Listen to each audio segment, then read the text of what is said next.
Mas lembre-se, o texto de Eclesiastes, Deus há de trazer a juízo todas as obras. Não há nada que possa ficar escondido aos olhos de Deus. A Bíblia diz, todo mundo vai comparecer perante o tribunal de Deus, seja ele um rei, seja ele um empregado, seja ele um rico, seja ele um pobre, seja quem for, todo mundo. E o rei esqueceu disso.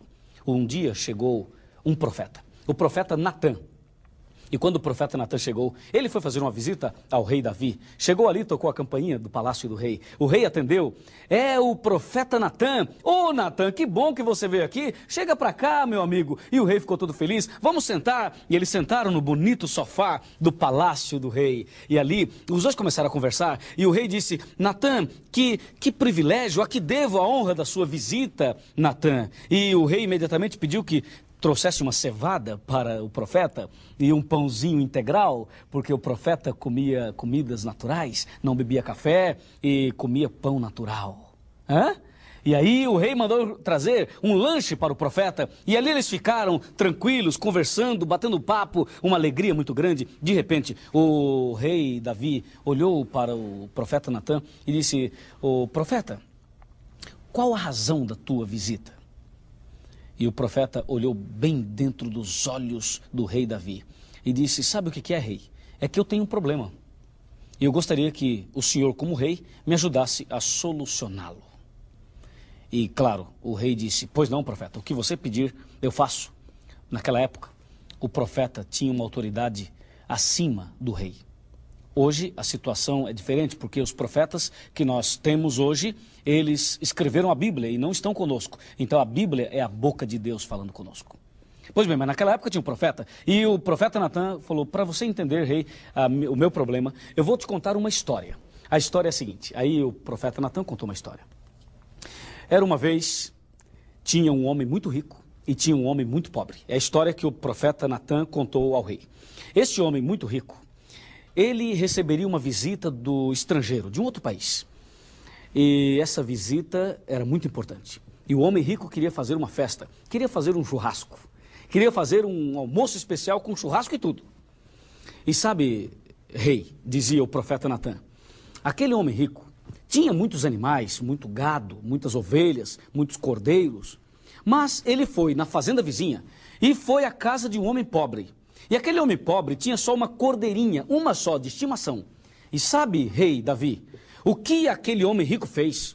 E o rei Davi falou, não sei, mas já estou indignado. Me conta logo, profeta. E o profeta disse, olha, aquele homem rico foi lá, pegou a cordeirinha do pobre e matou a cordeirinha do pobre e fez a festa para o seu amigo rico que vinha de outro país. Já imaginou, Davi, que atitude errada deste homem rico? E eu gostaria que o senhor me ajudasse a resolver esse problema. Ah, mas o rei Davi ficou indignado e disse, onde já se viu? Aqui no meu reinado não. Este homem aqui fazendo essas coisas? Não, eu não admito. Me diz quem é. Me dá o nome, o endereço, o SIC e o RG. Vou mandar prender essa pessoa. Onde já se viu? Um homem? Que isso? Que injustiça! E o rei ficou vermelho, indignado. E depois de tanta indignação, o rei Davi perguntou ao profeta Natã, profeta, afinal, quem é o homem? O profeta Natã olhou bem dentro dos olhos do rei Davi e disse, rei, tu és o homem.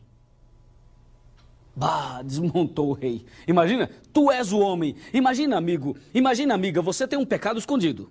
Você cometeu um pecado, escondeu, ninguém sabe do teu pecado. Quem sabe uma mentira, um adultério, um roubo, alguma coisa. Você pecou e escondeu. Ninguém sabe. De repente chega um profeta na tua casa, de repente chega um pastor na sua casa e Deus revela o pecado que você cometeu. Imagina o impacto.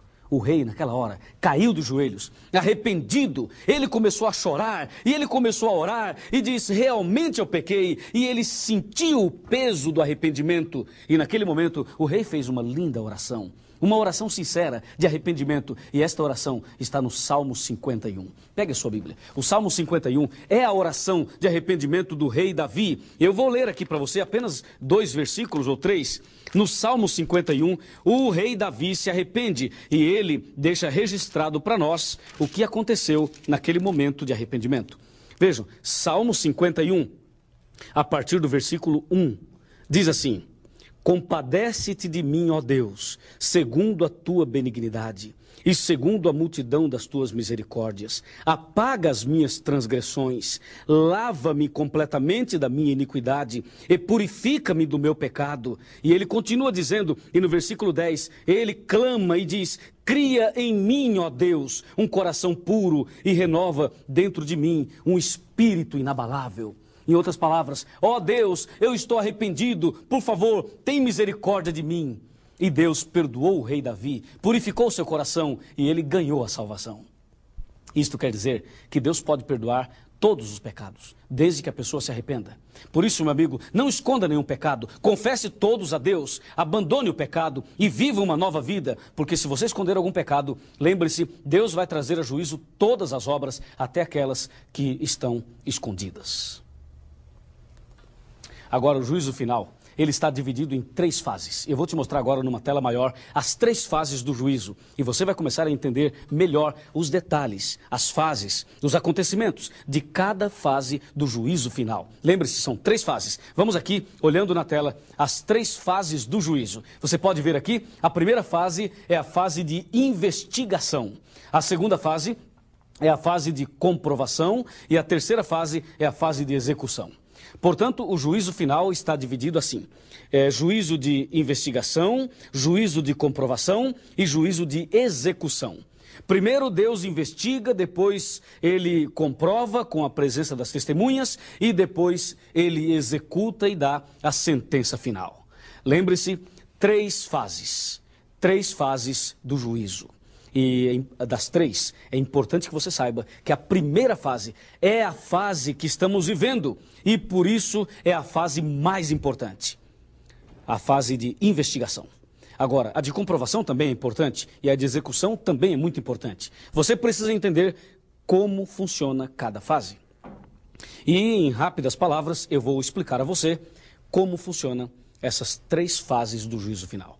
Está preparado? Nós vamos agora abrir a Bíblia e vamos acompanhar atentamente estas fases. E acredite, você vai entender uma mensagem que vai revolucionar o seu coração. Vamos lá? Vamos lá. As 3 fases do juízo. A primeira fase, fase de investigação. A segunda, de comprovação. E a terceira, de execução. Dá uma olhadinha aqui no computador e assim você entende melhor o que eu tenho a dizer a você. Por favor, aqui. Veja, o anjo está com a sua pena na mão, simbolizando um anjo que registra tudo. Na verdade, tudo que você faz, tudo que eu faço é registrado, você sabia disso? Existe um livro, o livro do juízo, e Deus anota tudo que a gente faz, através de um anjo. E aqui você vê o marcador do tempo, dizendo que nós estamos vivendo nos últimos dias, no fim dos tempos. Confira agora as 3 fases do juízo. Juízo de investigação. A segunda fase, de comprovação, e a terceira, como já mostrei a você, de execução. Vamos em frente. A fase de investigação acontece agora. Apocalipse 14, versos 6 e 7. A primeira fase acontece agora. Interessante observar o que diz Apocalipse 14, versos 6 e 7. Ali diz: temei a Deus, dai-lhe glória e adorai aquele que fez o céu e a terra, porque vinda é a hora do seu juízo. A Bíblia diz que chegou o juízo. Estamos vivendo a primeira fase do juízo. Hoje, Jesus está no lugar santíssimo do santuário celestial, já realizando o juízo. Deus está realizando o juízo. E a Bíblia diz que já que estamos na época do juízo, agora é tempo de temer a Deus. O que significa temer a Deus? Temer a Deus significa 3 coisas. Primeiro, respeitar a Deus. Segundo, amar a Deus. E terceiro, obedecê-lo. Temei a Deus, dai-lhe glória. Ora, dar glórias a Deus não é ficar gritando glória, glória, glória, glória. Não, dar glória a Deus significa atribuir a Deus toda a honra e toda a glória. Quando alguém elogiar você, quando alguém falar assim, puxa, como você canta bonito, diga, graças a Deus, a glória é de Deus. Quando alguém falar a você, olha, você tem uma casa bonita, um carro bonito, alguém dirigir a você algumas palavras de elogio, dê a Deus a glória, atribua a glória a Deus, dai-lhe glória, diz a palavra, porque chegou a hora do seu juízo, estamos vivendo no juízo. E adorai aquele que fez os céus e a terra. Nunca mais você deve se curvar diante de estátuas, nem do pontífice romano e nem diante de autoridades humanas. Você deve se curvar diante daquele que fez o céu e a terra. A segunda fase é a fase de comprovação. E isto vai acontecer durante os 1000 anos. Os 1000 anos é um período profético que começa com a volta de Jesus e termina com a descida da Cidade Santa. 1000 anos